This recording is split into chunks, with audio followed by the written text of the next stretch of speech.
Itu.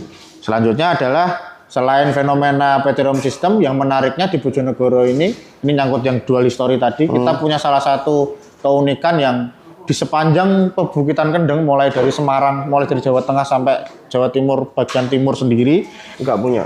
Kita punya satu-satunya gunung api yang di luar jalur dan uniknya kita kalau biasanya di gunung api di Malang dan seterusnya kan gunung api ya udah semua gunung api gitu.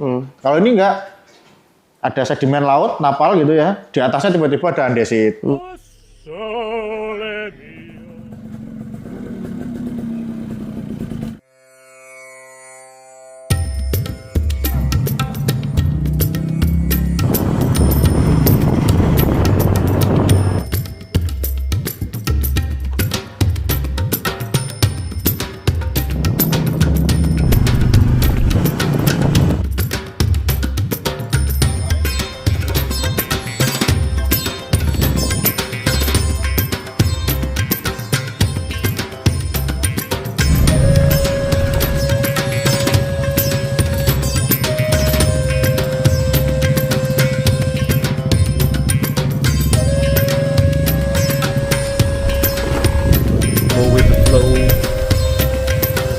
Salt and iron.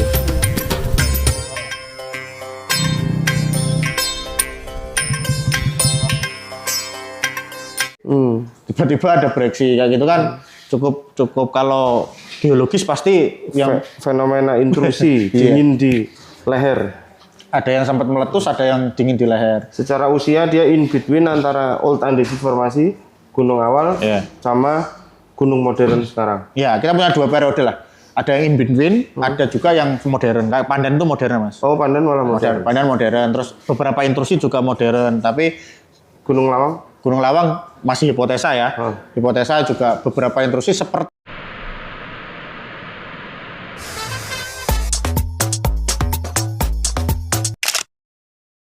di in between di antara old andesit formation and quaternary volcanic atau gunung api modern itu. Hipotesamu yang letusan di atas angin? Nah itu ya termasuk kita bukan punya intrusinya saja di atas angin yang 5 juta tahun usianya 5 juta, kita punya sedimen vulkanik lastik yang ini unik karena di sepanjang zona Kendeng cuma kita lagi yang punya satu-satunya sedimen vulkanik lastik atau pecahan dari letusan gunung api yang ada di usia 5 juta. Nah ini yang menandakan kalau kita pernah punya gunung api di antara old andesit formation dan gunung api yang modern. Meskipun itu yang disclaimer ini masih debatable. Iya, masih debatable. Tapi level keyakinanmu berapa persen? Kalau itu sudah pasti 80% Kak. Mantap. Soalnya Kesombongan tiada tara. materialnya sudah jelas ya mau gimana lagi. Kesombongan tiada Banyak tara. yang mendebat ini, oh ini dari selatan dan seterusnya, monggo silakan. Tapi kalau saya hipotesanya tetap ini berasal dari dekat dengan situ. Artinya kita punya gunung api di periode itulah. Entah di mana posisinya nanti dulu kita debatkan, tapi yang jelas periode itu kita punya gunung Artinya api. Satu lagi bicara soal kelayakan Geopark Bojonegoro, ketika kamu dalami ada banyak bagian dari ilmu geologi yang masih bisa dieksplor di Bojonegoro. Kita bicara itu kemarin di sini kita kemungkinan menemukan potensi deltite ya. Iya, menemukan potensi deltite. Terus apa mana? Apalagi jangan ngomong emas ya. Masih rahasia. Oke lah. Iya. Yang bisa kita masih banyak yang perlu bisa kita kembangkan, Mas. Masih banyak yang perlu kita kembangkan. Bahkan belum lagi kalau dari sisi paleontologi sejak ekskavasi yang dilakukan oleh GJ Barstra di Undak Bengawan kita, terus diteruskan oleh Pak Hari di Museum 13 dan lain-lain, kita ketemu alat berburunya, masih ada potensi untuk ketemu manusianya. Ya, itu menarik sekali. Itu kita juga akhirnya kalau kita punya gunung api, ya mau nggak mau kita punya geotermal, Mas. Nah, kita akhirnya punya gunung Banyu Kuning, kita punya Banyu Wedang. Unik ya, kita punya sedimen yang tebal, tapi kita punya panas bumi gitu. Itu lumayan unik begitu. Terus kemudian selain itu di Bojonegoro Selatan kita juga punya kontak metamorfisme. Jadi batu sama ini dipanaskan. fenomena gunung lumpur. Itu juga Fenomena gunung lumpur ya. Gunung lumpur panas ya. Nah, Lumpur lapindo-lapindo kecil. Lapindo-lapindo kecil. Setiap kali gempa keluar lumpur, setiap kali gempa keluar lumpur. Seru ini. Oke, mungkin nanti itu kita bahas lain waktu. Kemudian tadi atas angin sudah disinggung, kita juga punya atas Oh angin. ini kalau bicara UNESCO Global Geopark kita bicara hubung kait. Ya, Maka kita bicara bukan hanya fenomena yang positif, kita bicara juga aspek kemungkinan kebencanaan. oh iya betul. Relasi antara sesar RMKS dan kemungkinan likuifaksi Iya betul. Di tengah kabupaten ya. kabupaten. Itu juga perlu dibahas sih karena memang kita dilewati RMKS atau namanya apa ya? Saya lupa. Big trust base apa? Ingatkan saya. Busur belakang begitu. Sorry kalau istilahnya salah. Tapi yang jelas kalau misalkan kita diguncang gempa, kalau misalkan diguncang gempa kayaknya Bojonegoro juga cukup berpotensi likuifaksi gitu karena memang kita datarannya kan endapan Bengawan Solo semuanya yang di kota ya. Alfian. Jenuh air, pasir, lempung itu kalau kita guncang sedikit saja udah likuifaksi pasti. tapi untungnya kita potensi gempanya cukup rendah bahkan hampir tidak ada. Begitu. Terus tadi atas angin sudah disinggung. Terus kita nyinggung rumahnya Mas Sakni sekarang. Dander. Nah, Dander dan area Temayang, area Dono, kita punya tadi kita sudah singgung ya, kita punya lautan jernih di sana, rumahnya Nemo kalau nggak salah. Iya, kalau kata Pak Pres, the last standing ocean. The last standing ocean. Clear water gitu ya. Laut yang jernih, macam kayak sekarang Karimun Jawa mungkin Mas, kayak gitu-gitu. Kita punya terumbu karang yang cukup besar, masif, tapi tempatnya cuma ada di Bojonegoro di seluruh formasi lidah di selatnya. Biasanya formasi lidah itu bentuknya apa? Formasi lidah itu batu lempung kebiruan. Tapi di kita karang. Kita karang. Berarti kenapa nggak disebut anggota Jono formasi lidah? Kan udah disebut anggota Dander formasi lidah. Oh, oke. Kan sudah anggota Dander. Nah, jadi kita punya area kars walaupun belum berkembang seperti di Tuban yang sudah sampai guanya besar-besar, terus sungai bawah tanahnya juga besar-besar, tapi di Dander setidaknya sudah mulai muncul tanda-tanda kars. Kita sudah punya gua di Sumber Arum, kita sudah punya sumber di Grogolan, Sumber Arum, dan seterusnya, sumber Telaseh. Itu semuanya kita punya. Kayak gini, aku pengalaman ada Maros, ada kita. Yeah. Kenapa sih kars itu begitu penting untuk geopark? Sebenarnya ekosistemnya Mas yang unik gitu. Contoh kayak Gunung Kidul ya. Itu kars kalau sudah lanjut sekali Mas, setelah bentang alam dia indah. Setelah bentang alam pasti indah. Contoh kayak kita punya kalau di Cina itu ada Guangxi kalau nggak salah ya, koreksi. Itu keren bukan kayak di anime Dragon Ball itu loh, yang kayak apa? Tiang-tiang seperti itu. Itu di sana ada. Kuile Mr. Popo. Betul, Mr. Popo.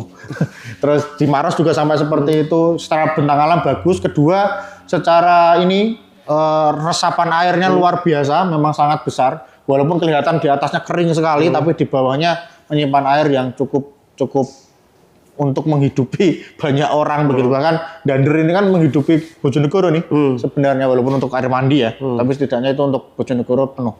Itu yang membuat kars menjadi istimewa di beberapa objek geologi. Oke. Dan memang unik Mas, karena Batu Gamping ini kan sebenarnya terbentuk seperti itu tuh bukan karena erosi. Kalau istilah batuan kan terkeropos itu erosi ya. Kalau Batu Gamping itu ada istilahnya karstifikasi. Khusus untuk Batu Gamping dia karena pelarutan air. Jadi masuk celah-celah. Kita bicara aspek hidrogeologinya berarti ya? Proses karstifikasinya. Hidrogeologi lain hal. Gitu. Itu yang membuat kars menjadi proses pembentukan kars. Proses pembentukan kars. Sampai kemudian dia sudah terbentuk dan masih bermanfaat juga untuk ini kayak misalnya kita cerita formasi Klite ya. Ya, ternyata penampung air kita itu dari formasi Klite. Ya, peresap awalnya formasi Klite karena dia punya lubang-lubang yang banyak. Seperti itu. Itu karsnya. Terus terakhir banyak yang terlupa dari kita membahas Sungai Bengawan Solo. Ini yang banyak mungkin ahli-ahli geologi juga banyak yang lupa kalau kita punya Bengawan Solo ya, bahkan meander belum dibahas sampai detik-detik terakhir begitu. Pundak Bengawan Solo juga seakan dilupakan begitu. Jadi Bengawan Solo pundaknya sudah disebut tapi belum lupa proses meanderingnya. Lupa proses meandering. Lupa fase Old Stadia River-nya masih tidak membentuk. Pernah dibahas. Itu yang akhirnya kita punya banyak fosil ya gara-gara undak, gara-gara Bengawan Solo melewati kita sekitar hampir 1 juta tahun yang lalu sampai 200.000 tahun yang lalu. Kemudian di kehidupan modern kita juga proses geologinya masih berjalan dan kehidupan orang Bojonegoro kayaknya kemarin kita cek di Ngeringin itu kan kita pasang patok-patok ya. dalam satu fase itu 6 bulan berapa meter kemarin? Erosinya untuk meandernya di tepi luarnya hampir sekitar 3 meteran. Hanya 6 bulan. Kecepatan dalam 6 bulan. Itu yang tidak terlindung ya. Tidak terkonservasi. Cepat sekali. Itu di leher mencekek gitu. Nah, itu apa namanya? Itu untuk meander. Ini hubung kaitnya mungkin bahkan pada akhirnya bisa melahirkan kebun belimbing yang sampai sekarang menjadi biosite. Itu salah satunya akibat sungai. Dan ini juga bahasannya juga akhir-akhir ini baru dibahas. Akhir-akhir ini baru dibahas. Nah, itulah yang menjadi khasanah Geopark Bojonegoro. Kita tidak hanya memiliki petroleum system yang dianggap bagus begitu, dan kita penghasil minyak yang terbesar. Selain petroleum system, kita punya aspek geologi yang bahkan itu melingkupi ilmu-ilmu geologi yang kalau anak-anak SMK atau anak S1 geologi itu belajar di sini kayak cukup deh. Iya. Basic geologi atau fundamental geologi itu bisa didapatkan di sini semuanya. Mulai dari batuan, mulai dari struktur, mulai dari geomorfologi. Satu tempat di Bojonegoro kita sudah bisa dapat semuanya. Kalau bahasanya Pak Pras, kalau mau belajar Jawa itu ya di sini. Sini aja. Gitu. Begitu, Mas. Oke. Saya kuat ya. Apa wis kembang? Kembang. Off dulu ya. Oke, kemarin juga ada materi pariwisata ya. Ya. Materi pariwisata, jadi yang tak temukan itu, ini faktanya dulu ya. Jadi berdasar angka, ternyata angka kunjungan ke Bojonegoro itu tinggi, kalau menurut data BPS ya. 4,56 juta, itu setara sama Tuban, ini nggak main-main. Artinya Tuban itu kan penyumbang wisatawan terbesar di Jawa Timur. Nah, kita setara sama itu. Cuman kalau Tuban 4,56 juta itu otomatis jadi wisatawan. Mau wisata religi ya, mau ke wisata religi, dan mereka pasti nggak religi dok, pasti kemudian terkonfirm ke Pantai Bum, Pantai Kelapa, Kerawak, Prataan, macam-macam. Makanya pertumbuhan destinasinya di sana cepat sekali. Tapi kalau di kita itu ternyata yang 92%, 4.144.000 itu untuk tujuan bisnis. Utamanya migas, utamanya migas. Yang jadi wisatawan itu hanya 8%-nya. Berarti cuma 355.968 wisatawan. Fakta kocaknya lagi, tiap satu orang itu mengunjungi destinasi pariwisata di Bojonegoro, 3 orang Bojonegoro mengunjungi destinasi pariwisata di Tuban. Betul. Jadi susahnya kita mengkonversi tiap satu orang dari perjalanan bisnis mau main ke Kayangan Api, 3 orang pengkhianat Bojonegoro lari ke Tuban. Termasuk saya. Ke Tuban. Begitu. Nah, sekarang kita nyari format yang pas. Kalau kita jualannya Geopark ya. Kita jualannya Geopark. Geopark itu aku kok masih belum menemukan, dalam tanda kutip, misalnya lihat Ijen ya. Apakah Ijen itu ramai karena Geopark? Enggak. Setelah saya dalami, enggak. Ijen tuh rame karena Blue Fire. Yang datang tuh doyin. Doyin tuh TikToknya Cino loh. Wong foto cepret-cepret. Sing apa? Dia datang pakai masker terus backgroundnya Blue Fire. Begitu dari orang-orang Cina yang sebenarnya mereka enggak aware juga terhadap isu Geopark gitu ya. Itu buktinya apa? Buktinya ketika kemarin ada Blue Fire itu sempat mati, ya udah wisatawannya langsung sepi. Jadi gitu. Nah, Bojonegoro gimana gitu ya. Sementara narasi kita kan seolah-olah dalam tanda kutip Geopark itu nanti ada Geopark kita rame, nanti ada Geopark kita rame gitu ya. Saya sampai hari ini belum mempercayai itu. Geopark kita nggak akan rame, tapi akan datang orang-orang yang memang mau belajar dan berkepentingan untuk mempelajari apa yang sudah diceritakan oleh Reza tadi gitu ya. Jadi kalau secara konsep itu low volume harusnya high value, harusnya karena yang datang kan periset nggak mungkin cuma sehari. Kalau cuma sehari namanya survei. Berarti dia pasti akan nginep. Sementara orang yang datang ke Tuban 4 juta itu datang nggak nginep. Tahlilan. Dungo amin mulai. Gitu ya, ibu-ibu fatayat muslimat yang penting gue spanduk selesai. Nah, kalau di Bojonegoro harusnya mereka menginap, maka kita harus sangat kompatibel untuk para peneliti itu. Untuk para orang-orang yang mau belajar, mau mendengarkan dan sebagainya gitu ya. Nah, yang kedua berarti Sekarang apakah itu adalah bentuk pariwisata? Iya, pariwisata itu nggak bisa hanya difahami orang datang bersenang-senang. Ada namanya push and pull factor. Pull factornya adalah kalau Bojonegoro sudah bisa menginterpretasikan dirinya dengan baik. Kita punya ini loh, kita punya ini loh, kita punya ini. Oke, infrastrukturnya siap Pak, infrastrukturnya siap, homestay-nya siap, pemandunya siap nggak? Siap, dan sebagainya. Push factornya itu ada banyak alasan. Bersenang-senang jelas yang klasik itu. Belajar, membangun relasi, mencari pengalaman, menghabiskan anggaran, dan sebagainya. Itu bagian dari push and pull factor. Artinya terus berkembang. Sebenarnya terus berkembang.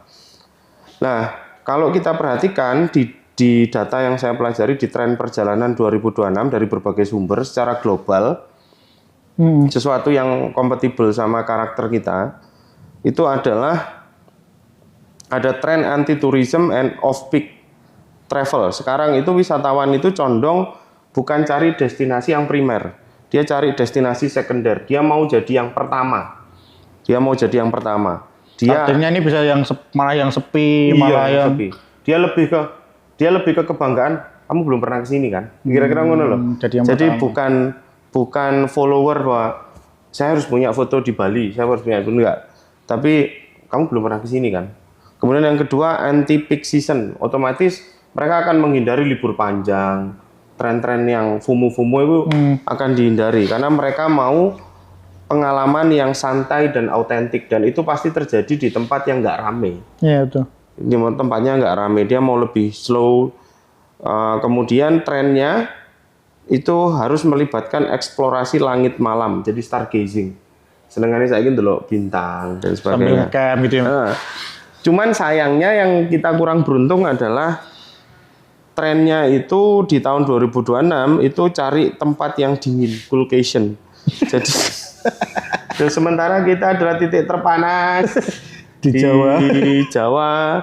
Pada saat kemarin Jawa lagi overheat, Surabaya 39 derajat, kita 42 derajat. Macam Mekah ya. Surabaya deket matahari, kita deket neraka gitu kan, berat. Nah, kalau di tren lokalnya itu rupanya mulai bergeser dari yang bersenang-senang ke namanya cultural immersion. Jadi wisatawan itu sudah mulai dewasa, maunya melebur, tinggal, dan berpartisipasi di kehidupan komunal. Jadi kalau misalnya mau ngomongin, jangan tunjukkan tadi ya misalnya anti clean dan sebagainya, jangan tunjukkan bahwa Bapak Ibu kami akan tunjukkan anti clean, enggak.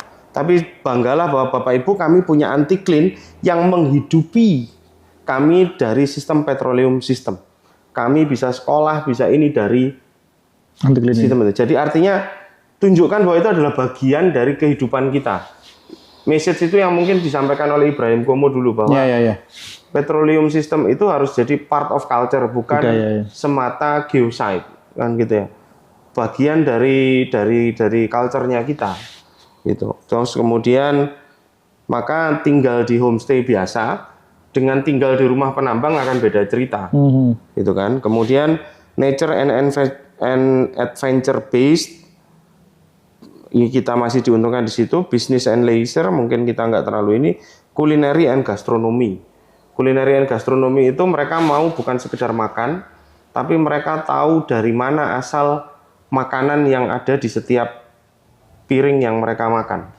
Jadi iki sing nandur sopo, persis kayak kopi itu. Kopi itu kan ketika ngomong single origin kan ini beans-nya dari mana, bijinya siapa yang nanam, after prosesnya seperti apa dan sebagainya. Kira-kira begitu. Bahkan konsep-konsep lokal seperti Karangkitri yang sebelum kita kalau mau makan ya kamu harus mau menanam, maka kita ambil bahan makanan dari depan rumah. Itu nyambung sama Pak Wahono dengan Gayatrinya lah. Kira-kira kan kalau telur kita nggak beli, ayam kita anu sendiri dan sebagainya. Terus wellness tourism itu berarti pemulihan yang holistik, bukan cuma sekedar Shinrin Yoku. Shinrin Yoku itu yang lagi populer forest healing ya. Memeluk pohon. Nah, memeluk pohon. It's okay, it's a part of them, tapi sebenarnya pemulihan holistik itu adalah soal pemulihan spiritual, retreat healing, yoga, meditasi, fisik, dan mental. Misalnya gini ya, kehidupan Jakarta terlalu cepat, kemudian di sini kok orang bisa ya hidup di Bojonegoro yang UMR-nya rendah. Oh ternyata di sini tuh hubungan kekerabatannya masih sangat kuat. Sesuatu yang kita nggak punya di Jakarta. Kita hidup sudah individual, di sini kita masih terteran berkat dan sebagainya. Dan proses-proses itu membuat orang itu menemukan kembali jati dirinya bahwa saya itu makhluk sosial, saya itu bukan mesin yang bekerja dan hidup sebagai individual, kira-kira begitu ya. Maka sekali lagi mengerucut di mana bisa didapatkan pengalaman itu ya di homestay. Jadi tinggal bersama warga. Nah, kalau sudah begitu peluang kita di mana? Saya baca bahwa peluang kita itu Bojonegoro itu kan tidak diuntungkan secara geografis. Kita itu tidak berada pada jalur namanya Java Overland, kita nggak ada di antara itu. Kita tidak kebagian tol, kita bukan juga di jalur Pantura dan sebagainya. Radiator Spring ya Mas? Iya, kalau di film Cars kita di Radiator Spring, tapi ternyata kita tuh punya lebih dari 8 jalur kereta yang dari Jakarta melewati Bojonegoro setiap saat. Setiap hari itu ada 400 sampai 700 penumpang dan di hari libur 800 sampai 1100 penumpang. Tapi orang-orang itu hanya memanfaatkan kereta ke Bojonegoro only for business. Maka kita sebenarnya bisa mengekspan itu karena kalau pariwisata kan bicara aksesibilitas, atraksi dan amenitas. Nah, dari sisi aksesibilitas kita bisa guide itu. Makanya kalau pintu masuknya di situ kita bisa harusnya mengerucut nih. Kalau kita punya produk yang clear, punya produk yang firm, maka harusnya itu kita berani jualan itu di Jakarta, spesifik langsung di Jakarta. Jangan nembak yang lain dulu. Di sekitar jalur kereta ya yang ada. Karena pertanyaan berikutnya adalah kalau saya mau ke sana bagaimana? Naik apa? Berapa lama? Berapa biayanya? Dan sebagainya. Gitu. Aku sempat ngalami, aku punya teman di ya mungkin aku nganggap teman, dia mungkin belum tidak menganggap aku teman. Tapi yang jelas aku punya kenalan di Pacitan. Dia bule Prancis tapi sudah lebih dari 8 tahun tinggal di sini. Dia punya surfing resort gitu ya. Surfing resortnya nggak istimewa, tidak berada di pinggir pantai, tapi cenderung ke kota gitu. Artinya itu bukan sesuatu yang bagus dalam tanda kutip, tidak strategis, tapi tamunya aktif. Ternyata setelah tak pelajari, dia itu punya agent yang nyegat tamu sejak dari Bandara Soekarno-Hatta dan Jogja.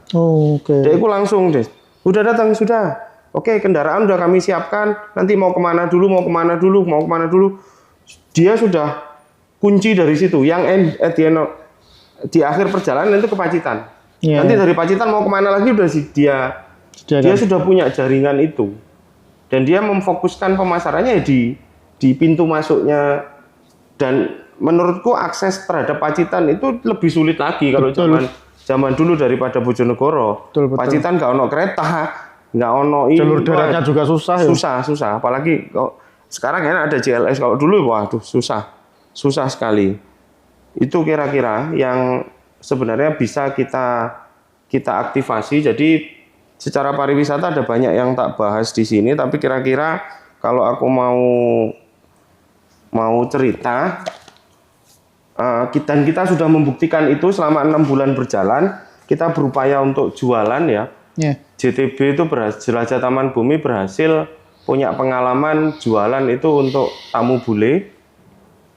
Mereka sampai extend per hari mereka bayar di angka 1,9 per hari dengan sistem pay as you wish. Terus kemudian yang kedua kita juga terima perguruan tinggi ya, riset dari homestay, pemandu mengkondisikan di lapangan, tema risetnya kita bantu dan sebagainya, dan mereka bayar juga lumayan.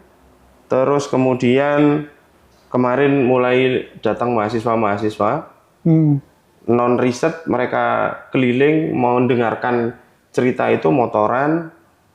Terus private tour juga kita pernah menjalankan itu. Dan ya memang semakin kuat kesimpulanku bahwa geopark itu karakternya memang berbeda. Wisata minat khusus, orang dengan rasa ingin tahunya tinggi.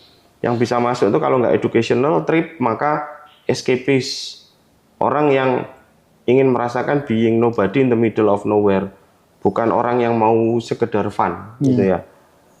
Dan mereka itu sudah pada persepsi saya mau belajar, saya mau ikut aturanmu, kemudian saya menghargai lingkunganmu, bukan orang-orang yang susah diatur dan nggak pelit, kira-kira gitu ya. Nggak pelit. Mereka bahkan setelah pulang pun masih punya relasi yang sangat positif dengan kita ya. Benefit itu kan tidak harus selalu berbentuk uang, tapi uangnya kita dapat, dukungan mereka juga kita dapat. Mereka cerita kemana-mana ya.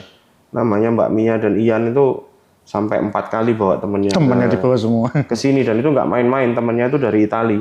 Jadi dia cerita itu ke sana sampai mereka datang ke sini, dan kemarin itu sesuatu yang luar biasa ya. Dan hari ini salah satunya adalah volunteerism.